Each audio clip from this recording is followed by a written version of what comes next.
Կալիֆորնիայի Բեքերսֆիլդ քաղաքի բանկերից մեկում մոտ 15 ժամ տևած սարսափն ավարտվել է։ Կասկածյալը պատանդ էր պահել 10 անմեղ մարդու, նա պնդում էր, որ ունի պայթուցիկ սարքեր, որոնց մի մասը ամրացրել է պատանդների վրա։ Իրավապահները կանխել են ողբերգական ելքով զարգացումները։ Հատուկ գործողության ընթացքում կասկածյալը սպանվել է։ Միջադեպը տեղի էր ունեցել Բեքերսֆիլդի կենտրոնում Չեյզ բանկի մասնաճյուղում։ Նույն շենքում է նաև Քերնի շրջանի կրթական վարչությունը։ Պատանդների փրկության գործողությունն իրականացրել են FBI աշխատակիցները, բոլոր 10 պատանդներն էլ ազատ են արձակվել, նրանք ֆիզիկական վնասվածքներ չեն ստացել։ Դեպքի պատճառով տարհանումներ են իրականացվել հարակից տարածքներում, փակվել են մի շարք փողոցներ, քաղաքային կառույցների աշխատանքը ժամանակավորապես սահմանափակվել է։ Կասկածյալի շարժառիթները դեռ հայտնի չեն, քննությունը շարունակվում է։ Բեքերսֆիլդի անվտանգության միջոցառումները դեռ մնում են ուժեղացված։ Այժմ այն մասին, թե ինչ ենք պատմելու վայրկյաններ անց։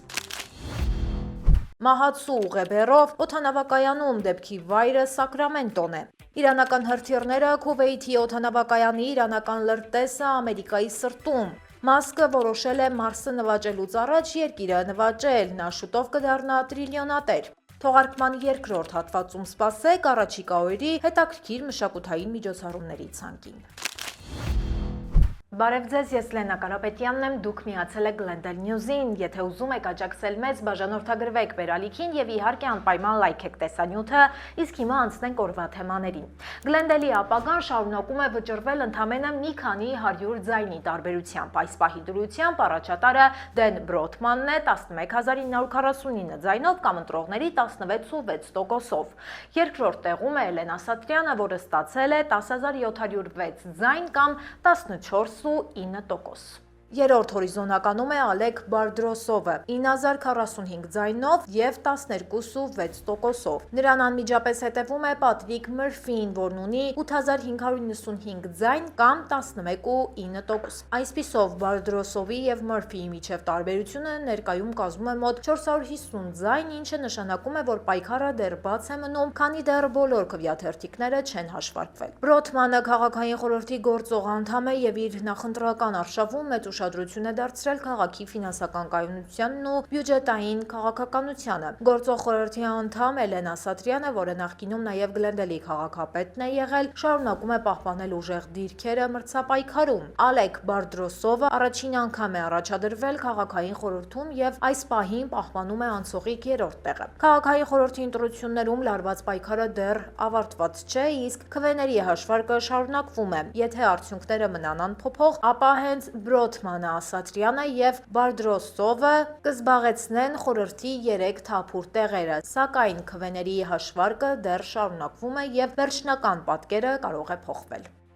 Թեժ պայքարը շարունակվում է նաև Լոս Անջելեսի քաղաքապետի աթոռի համար։ Քվեների հաշվարկի ընթացիկ տվյալներով բասը հավաքում է մոտ 34.8% եւ արդեն ապահովում է իր տեղը նոյեմբերի 3-ին նախատեսված երկրորդ փուլում։ Բասի առաջին պաշտոնավարման շրջանը ուղեկցվել է անօթևանության, բնակարանային ճգնաժամի եւ խոշոր հրդեհների արձագանքների վերաբերյալ քննադատություններով, սակայն նա հայտարարել է, որ մտադիր է շարունակել իր քաղաքական պայքարը եւ վերընտրվել պաշտոնում։ Երկրորդ տեղում է հեռուստահաստղ Սփենսեր Փրատը մոտ 34% արդյունքներով, իսկ երրորդ հորիզոնականում Լոս Անջելեսի քաղաքային խորհրդի անդամ Նիթյա Ռամանը, որը ստացել է շուրջ 22.3% աջակցություն։ Քվեաթերթիկների հաշվարկը դեռ շարունակվում է, ուստի Պրատի եւ Ռամանի միջև պայքարը ավարտված չէ, թեև այս պահին առավելությունը Պրատի կողմն է։ Կալիֆոռնիայի ընտրական համակարգի համաձայն, եթե որևէ թեկնածու չի ստանում ձայների 50%-ից ավելին, երկու առաջատար թեկնածուները անցնում են նոյեմբերյան երկրորդ փուլ։ Այս պահին ամենահավանական սցենարը Կարեն Բաս Սփենսեր Փրատ դիմակայությունն է։ Ընտրական մրցավազքը գագաթնակետին է հասել նաև Կալիֆոռնիայի նահանգապետի պաշտոնի համար։ Թե ով կլինի հաջորդ նահանգապետը դեռ դժվար է ասել, սակայն շատ վերլուծաբաններ արդեն իսկ գրեթե համոզված են, որ Կալիֆոռնիան դեմոկրատներից կարող է անցնել հանրապետականներին։ Սթիվ Հիլթոնը պահպանում է առաջատարությունը, նա հավաքել է ձայների մոտ 27,8%-ը։ Խավիեր Բեսարան երկրորդն է 25,4%-ով։ Գործարար Թոմ Սթեյերը ունի 19,6% աջակցություն, առաջատարների դիրքերը փոխվում են ամեն ժամ։ Այստեղ էլ թեկտածուներից ոչ ոք չի հաղթահարել 50%-ի շեմը։ Սա նշանակում է, որ երկրորդ փուլն անխուսափելի է։ Վերլուծաբանների կանխատեսումներով նոյեմբերին պայքարը հավանաբար կմղեն հենց Հիլթոնն ու Բեսարան։ Պայթուցիկներով լի ուղեբեռով 49-ամյա տղամարդը ձերբակալվել է Սակրամենտոյի օդանավակայանում, երբ նա փորձել է ինքնաթիռ բարձրանալ։ Ուղեբեռում եղել են M-տիպի պայթուցիկ, դանակ, մկրատ և 5 հեռախոս։ Մեկի վրա եղել է «Մենք սպասելու ենք ձեր զանգին» հաղորդագրությունը։ FBI մասնագետները վնասազերծել են սարքը, այն ունեցել է գործունակ, վառոդ և պայթուցիչ։ Ըստ մասնագետների, օդում գտնվող ինքնաթիռում այդ սարքի պայթյունը անխուսափելի կդարձներ օդանավի կործանումը։ Ջոնսը մեկնելու էր Հյուսիսային Քարոլինայի Շարլոտ քաղաք։ Միայն 2026-ին նա 13 անգամ զանգահարել է FBI-ին, պնդել է, թե իրեն մշտապես հետևում են։ Փաստաթղթերում նշվում է պարանոյայի նրա պատմությունը։ Ջոնսոնին պաշտոնապես մեղադրանք է առաջադրվել, նրան սպառնում է 5 տարվա ազատազրկում։ Իրանական հարվածները ցնցել են Քուվեյթի միջազգային օդանավակայանը, 1 մարդ զոհվել է, 63-ը վիրավորվել։ Մերձավոր Արևելքում լարվածությունը հասել է գագաթնակետին։ Քուվեյթի պաշտպանության նախարարությունը հայտնել է մեծ ավերածությունների մասին։ Օդանավակայանի առաջին տերմինալը լուրջ վնասներ է կրել։ Քուվեյթի բանակը որսացել է 13 հրթիռ և 17 դրոն։ Պաշտոնական Քուվեյթը դատապարտել է ինքնիշխանության կոպիտ խախտումը, ԱՄՆ կենտրոնական հրամանատարությունը հակահարված է տվել Իրանի Քեշմ կղզում, թիրախներ են խոցվել։ Ավելի վաղ ամերիկյան ուժերը իրանական նավթատար տանկերի էին հարվածել։ Թրամփը դեռ հույս ունի հասնել խաղաղության համաձայնագրի, սակայն նա զգուշացրել է կոշտ որոշումների մասին։ Իրանի արտգործնախարարը ևս լավատես է։ Մեր շփումները ամերիկացիների հետ չեն ընդհատվել, ասել է նա, բայց բանակցություններում ոչ մի առաջընթաց դեռ չկա։ Իրավիճակն ավելի են սրում Իսրայելի չդադարող գործողությունները Լիբանանում։ ԱՄՆ ներկայացուցիչների պալատը հազվադեպ հանդիպող հարված է հասցրել Թրամփին։ Օրենսդիրները քվեարկել են Իրանի հետ պատերազմը դադարեցնելու օգտին։ Սա Թրամփի համար անսպասելի և լուրջ քաղաքական մարտահրավեր էր։ Գործընթացը դժգոհություն է առաջացրել Սպիտակ տան պաշտոնյաների շրջանում։ Ներկայացուցիչների պալատը 215 կողմ և 208 դեմ ձայներով է ընդունել բանաձևը։ Դեմոկրատներին միացել են 4 հանրապետական օրենսդիրներ։ Փաստաթուղթը պահանջում է դուրս բերել զորքերը Իրանի դեմ բախումներից, սակայն սա միայն խորհրդանշական դժգոհություն է արտահայտում։ Այն չի ստիպում անմիջապես վերջ դնել ռազմական գործողություններին։ Հանրապետականների ներկայացուցիչը կոշտ է արձագանքել քվեարկությանը։ Նրա խոսքով այս քայլը թուլացնում է Ամերիկայի դիրքերը Իրանի հետ բանակցություններում։ Արտաքին հարաբերությունների հանձնաժողովի նախագահն էլ այն անվանել է ընդամենը հիմար քաղաքական քվեարկություն։ Նա պնդում է, որ ոչ ոք չի կարող ասել, որ զորքերն են ենթակա դուրսբերման։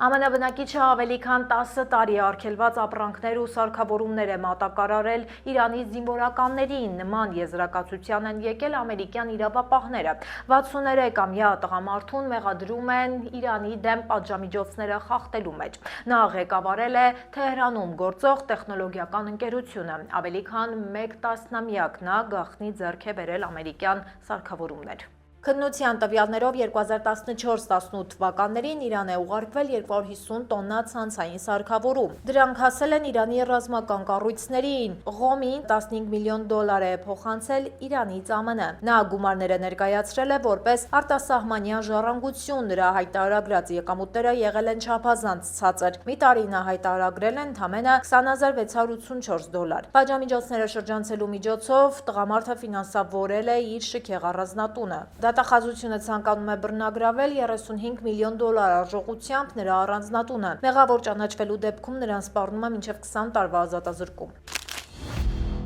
Ներքին անվտանգության նախարարության ստուգումը բացահայտել է սարսափելի միջադեպեր Լուիզիանայի կենտրոնական հատվածում գտնվող ուղիչ հիմնարկներից մեկում։ Այն գործում է այսի վերահսկողության ներքո, աշխատակիցները կիրառել են արգելված խեղդող խնարկներ։ Պահվող անձանցից մեկին սպան խոցել է գրիչով։ Հաշվետվության մեջ նշվում են սանիտարական վատ պայմաններ, առաստաղից ջուր է կաթում, իսկ պատերը վնասված են։ Այսի խոսնակը հայտարարել է, որ աշխատում են խնդիրների լուծման ուղղությամբ։ Նախարարության պաշտոնյան պնդում է, որ հիմնարկը համապատասխանում է չափանիշներին։ Կոնգրեսականները, սակայն, հնչեցնում են կոշտ մեղադրանքներ, նրանք ծառայության ղեկավարին մեղադրում են անգործության մեջ։ Ուղիղ հիմնարկում պահվում է ավելի քան 1500 մարդ, կալանավորների 70%-ը չունի վտանգավոր հանցավոր պատմություն։ Իրավապահները խոստացել են խստացնել հետագա անակնկալ ստուգումները։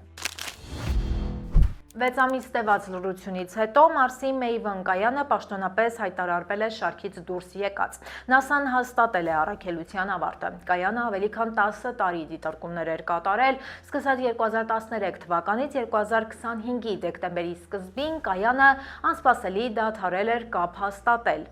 ՆԱՍԱ-ի փորձագետների խորհուրդը հաստատել է սարքը, անհնար է վերականգնել։ Maven-ը օգնել է ուսումնասիրել Մարսի եղանակը։ Նպատակը Մարսի մթնոլորտի ուսումնասիրությունն էր ուղեծրից։ Կայանը նաև տվյալներ է փոխանցել մակերևույթից։ Գիտնականները խոստանում են առաջիկայում ավելի մանրամասն ներկայացնել կայանի զարմանալի հայտնագործությունները։ Այս ծրագրի կարևորությունը ընդգծվում է հաշվի առնելով ոչ հեռու ապագայում Մարս հասնելու ծրագրերը։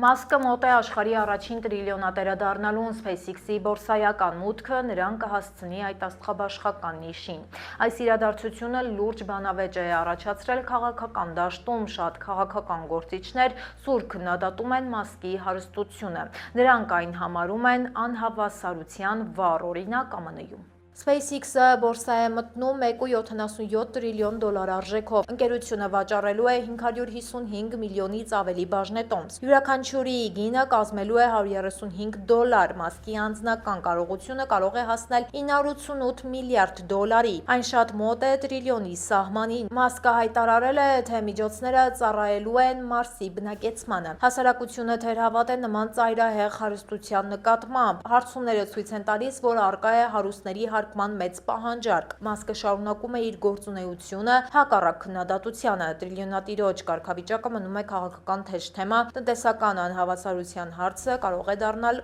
գալիք ընտրությունների առանցքային հարցերից մեկը։ Այժմ եկեք տեսնենք, թե ինչ հետաքրքիր նորություններ եւ թեմաներ են տեղադրված մեր սոցցանցերում։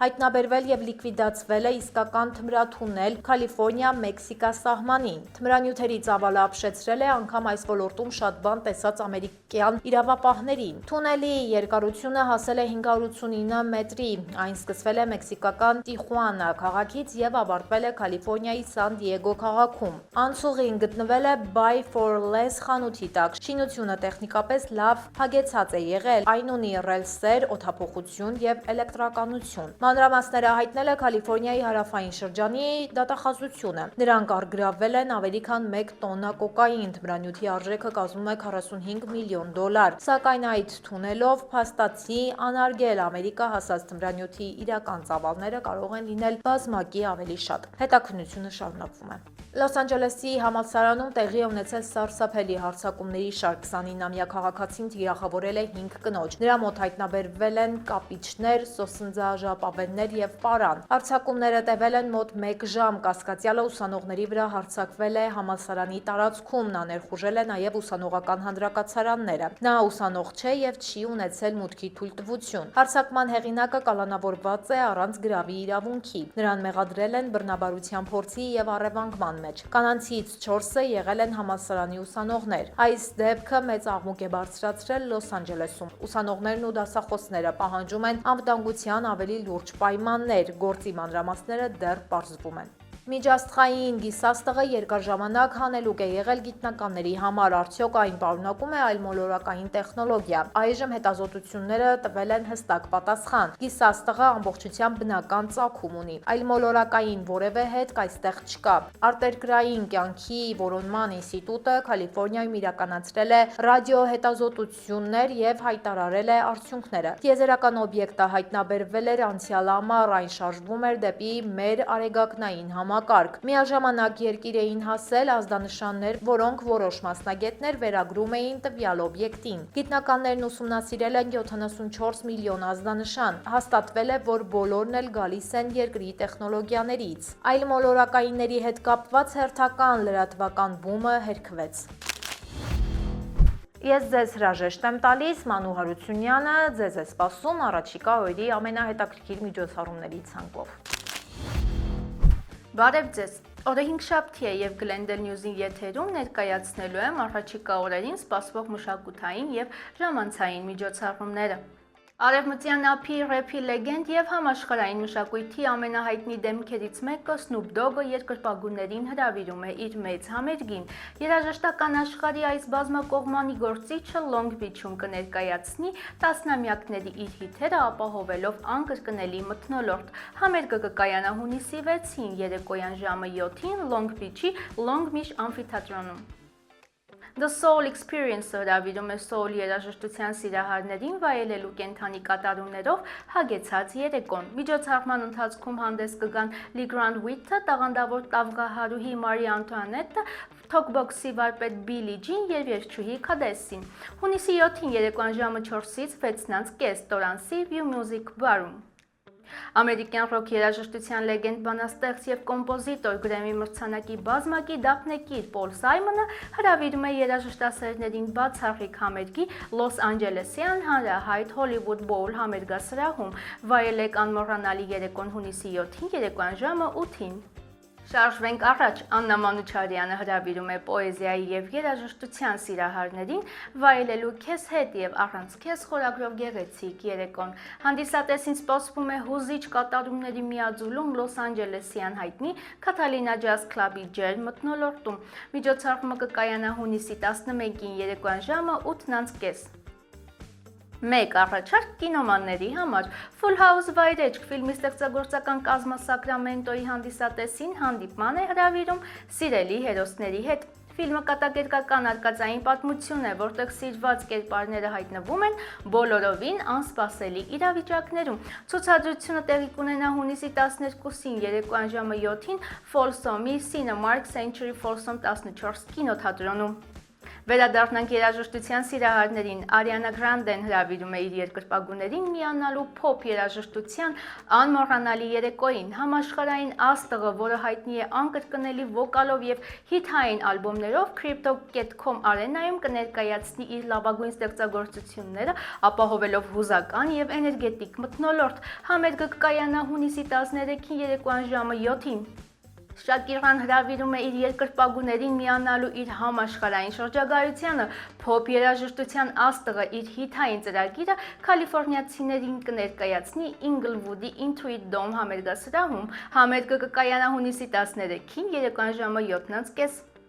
Հետաքրքիր առաջարկ ունենք անգամ գինու եւ ուրախ ժամանցի սիրահարների համար։ LA Wine Fest-ը հրավիրում է տոնելու փառատոնի 21-ամյակը Լոս Անջելեսի Դիասպորտի կենտրոնում։ Երկօրյա միջոցառման ընթացքում հայցելուները հնարավորություն կունենան բացահայտելու գինիների լայն տեսականի, վայելելու կենդանի երաժշտություն, համտեսելու ուտեստներ եւ մասնակցելու բարեգործական նախաձեռնություններին գեղատեսիլ բնության գրկում։ Փառատոնը կանցկացվի հունիսի 13-ից 14-ը ժամը 13-ից երեկոյան ժամը 5-ը Burbank-ի Los Angeles Equestrian Center-ում։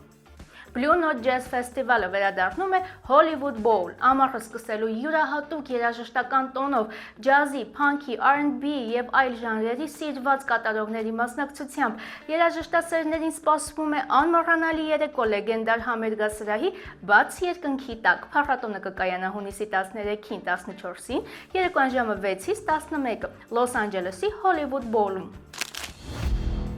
Հուսով եմ այս ցանկից ձեր ճաշակին հարմար տարբերակը գտնեք ու հանգստյան օրերը հետաքրքիր կանցկացնեք։ Իսկ մեզ աջակցելու համար պարզապես լայքեք մեր տեսանյութը եւ կիսվեք դրանով ձեր ընկերների հետ։ Այսօրվա համար պատրաստել էինք այսքանը, կհանդիպենք վաղը ժամը 5-ին։ Հաջողություն։